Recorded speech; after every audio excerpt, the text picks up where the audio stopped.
Hello everybody and welcome to this Unreal Engine 5 tutorial. Today we're going to be doing something a little bit special. I got a comment on one of my previous videos basically saying, well, I'm trying to create a ball made of grass or fur or any fuzzy material, but I don't know how to begin. Any tips might help. And I decided I was going to make a video about taking a static mesh, finding the material, adding the material, finding the sound, adding the sound, and applying physics to it. Let's begin.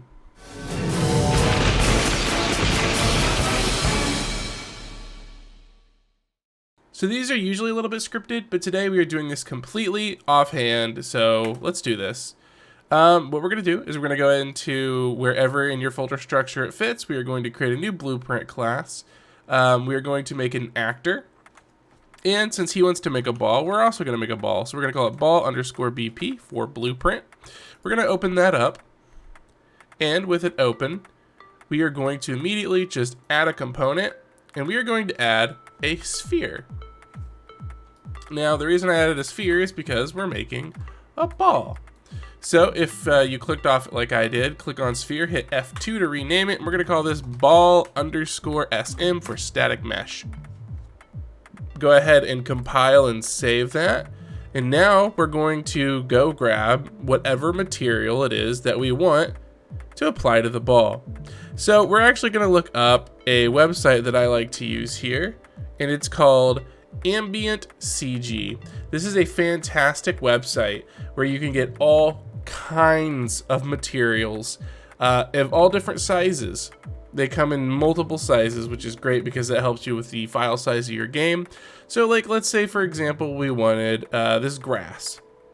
We would click on the grass. As you can see, 1K, 2K, 4K, 8K. Changing the size beyond these is also super simple. I wouldn't upscale it any, but if you wanted to go below 1K, I actually have my other game up right now.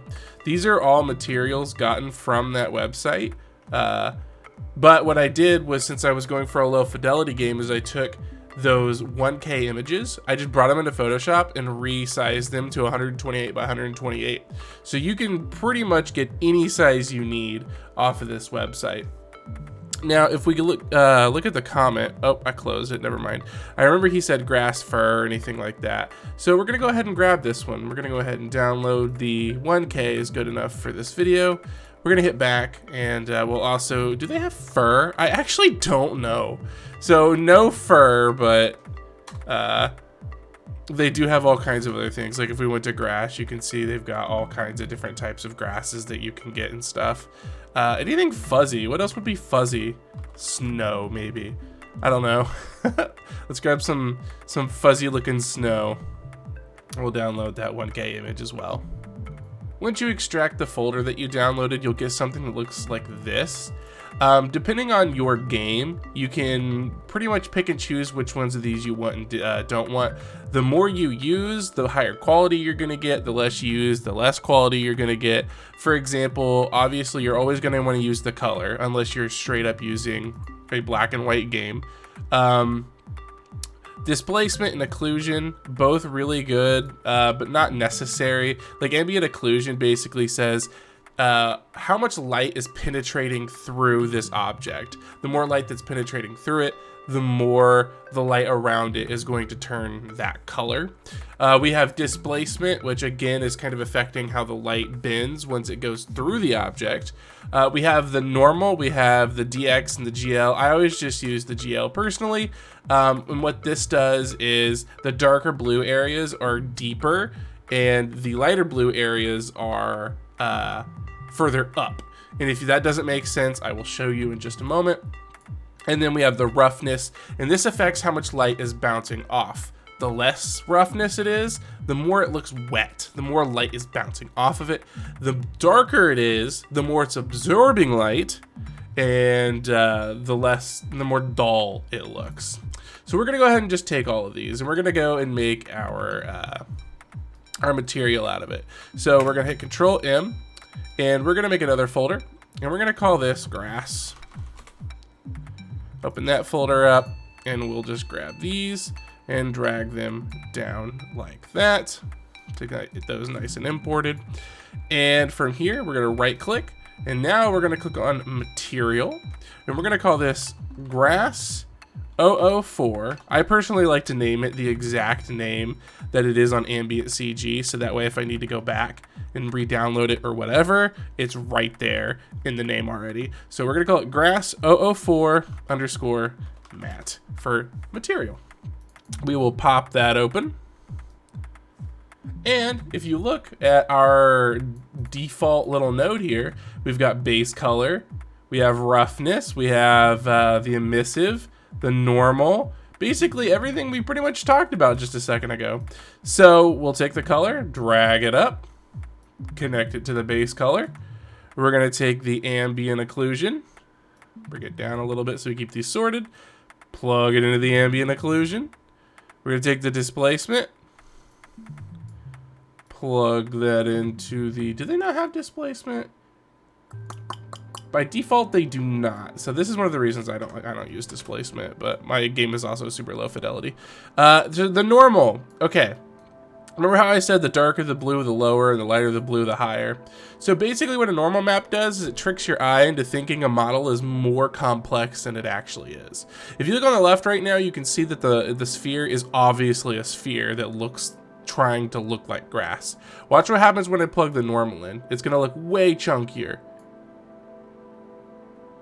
Boom, look how chunky it looks. It's actually starting to look more like grass. See, the darker parts are a little bit deeper, the lighter parts are a bit higher. And then the roughness. So if you remember, I described the roughness as either how shiny or how dull an object looks. And since right now there is no roughness, when we plug this in, it should add a little bit of dullness to it. Ooh, actually it made it even more slick. So it looks like grass. All right, and that's our material done. So we can go ahead and save that. And either open your ball blueprint again or just go over to the tab that's up here if it's still there. And what we're gonna do is on the right-hand side under materials, make sure ball SM is selected. Under element 0, we're gonna open this up and we're just gonna type in grass. And as you can see, look, grass 004 matte. Boom. So now we have this ball that is made out of grass. If we compile and save this, and we drag this into our world, not the material, make sure you don't grab the material, but our blueprint, and drag it into the world, you'll see we now have a ball made of grass. And it looks pretty damn good. However, if we hit play, you'll note that it doesn't do anything. It's very much a static mesh. There's no physics, you can't treat it like a ball, it doesn't make any noise, etc. So what we're gonna do in order to bring this to life a little bit, we're gonna go back to the ball blueprint, and with the static mesh selected, on the right hand side, what we're going to do is we're going to simulate physics, and we're gonna check this box. And we're gonna compile and save. And what's gonna happen now is the game engine is going to pretend that gravity and everything around it is affecting the ball, because it will be. Things we need to check though. For example, we need to check the mass right here, because right now it's saying it's 100 kilograms. Now, I'm an American, so I just know to roughly double that. To give you an example, let's pull this back up. If we type in kg to pounds, yeah, so 100. Yeah, you roughly double it. And look, it's saying that ball is 220 pounds right now by default, which is way too much. So we're gonna make this ball like, I don't know, 1 kg. And we're gonna compile and save. And now when we hit play, check it out. Now we have a ball that's, as you can see, gravity's already pulled it down. Now something that's gonna happen is I'm gonna kick this thing and it's gonna go flying. Watch. Oh, it did better than I thought it would. But as you can see, now we have, there it went. The default first person character has ridiculous power applied to it, something I learned recently. For this tutorial, I don't really want to mess with that too much. We will go over the very, very basics of it just so we can have more fun with the ball. if you go over to first person blueprint and open your first person character or third person, either one will work. And on the left hand side here, if you click on character movement, where is it? If you scroll down, yeah, way down here to character movement physics interaction. Look at this push force factor. What is that, 750,000? It's insane. I think in my game I lowered this down to like, actually let's just look. What did I lower it down to? Because it starts at a ridiculous level. Blueprint, first person character, character movement, scroll down here. Yeah, I left this at 500 and dropped this to 1,000. Isn't that insane how high that is? And that's what I thought felt good. So we're gonna do that with our tutorial over here as well. Okay, so leave this at 500, bring this down to 1,000. Now we'll hit compile and save. And now when I walk into this thing, it shouldn't explode into oblivion. There we go. Doesn't that make way more sense? Okay, so now we have our grass ball. It's actually moving around and doing its thing. Kick it into this. Didn't really do very well, but that's okay. So now we have this grass ball. However, one last thing I want to do before I end the video is let's learn how to add sounds to this, because we have a physics object and it's not as fun if it doesn't have sounds. So let's go over where we get the sounds and actually apply those sounds. So let's open up our browser right here. And where I like to go for sounds is if you type in freesound.org. Most of the sounds on this website are completely free to use. Just make sure you credit the people that uploaded the sounds. So what I did was I just searched grass. Now this is going to be some kind of difficult because a lot of this is probably going to be walking on grass, wind with grass. So like, let's give this one a listen.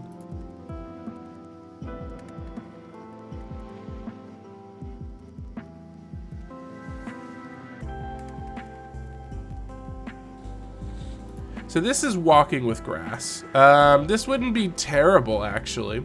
So what we're gonna do is we're gonna go ahead and we are going to download Walking in Long Grass. This is by Leafs67. I'm giving credit right now, Leaf67. And as you can see, where is it? This is Creative Commons 3.0. If you don't know what that is, please click it and learn what that means. So we're gonna go ahead and we're gonna download the sound. Okay, so what we're gonna do is we're going to import or open, we can just open, the sound file. Once it's open, what I like to do is just kind of hit play. So we're gonna try to find one crunch, just one nice solid crunch. All right, what we're gonna do is we're gonna go to File and we're going to Export.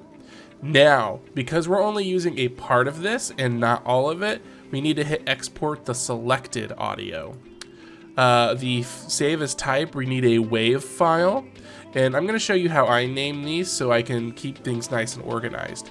I'm gonna delete the numbers at the beginning. I'm going to take the name of the file from the website, Walking in Long Grass, and we're gonna cut it. I'm gonna delete these 2 underscores, go to the beginning and paste.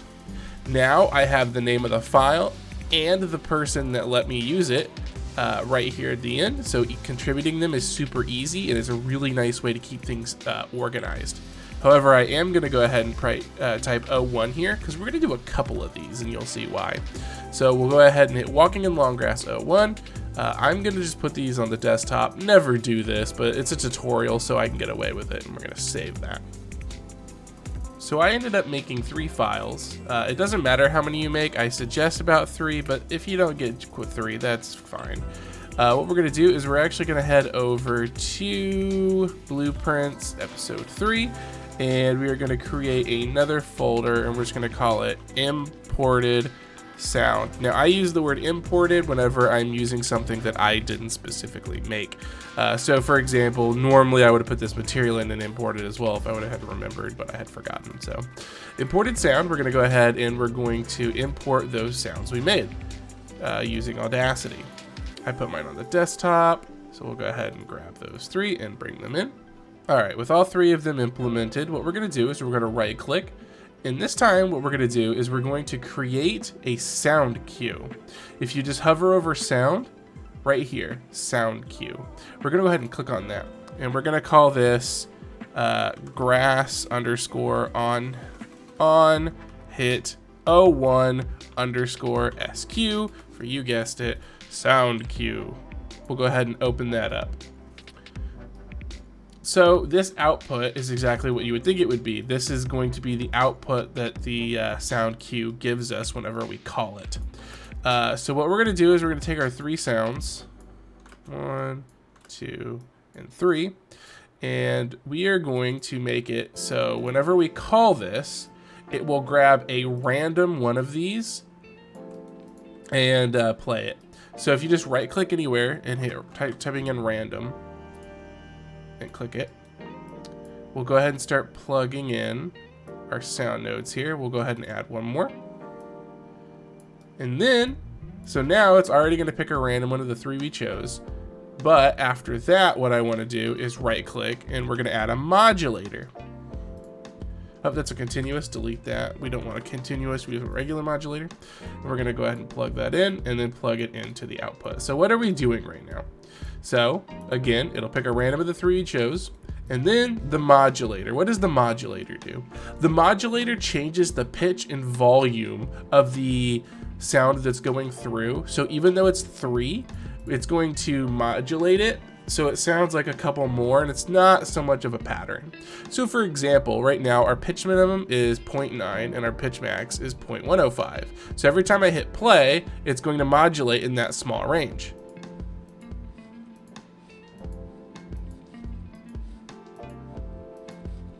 And I like to go 0.9 and 1.1 with sounds like this. So it's a little bit more of a range than the default, but you can play around with it and pick what you think is the best. Go ahead and hit save. And now we're gonna do the most complicated part of this entire thing. It's all been really easy up to this point. However, in order to get this thing to play sounds appropriately and not constantly, what we're gonna have to do is create a system that takes in values and decides based on those values if it should play a sound or not. The value will be how much force is being applied to the object. Let's begin. So the first thing we need to do is create an event hit. So an event hit is exactly like what it sounds. If the object is hit, it calls this event, and then therefore anything we attach to it is going to be done. So on the event hit, the first thing we're going to do is we're going to create a branch. So when something hits it, we're going to check a condition. The condition we want to check is how strong the hit was, so should it play a noise. In this case, we're going to pull out of the normal impulse. This is basically how strong the hit is, and we're going to get a vector length. The vector length basically takes this number and applies it in a way that we're going to actually be able to use via math. The next thing we're going to do is we're going to right click and we're going to type in greater than, or just like a greater than sign, or just type in the word greater and click. And the top value is going to be our return value from here. The bottom value is going to change after some testing. So for now, just put in 100 here, and we're going to change this in a little bit. And we're going to plug that in to here. So what's happening? We hit the object. It checks the vector length. Is it more than 100? If yes, keep going. If not, don't worry about it. Now what we're going to do is we're going to right click and we're going to type in do once. So basically what a do once is, no matter how many times this thing is called, until the reset happens, it will not do it again.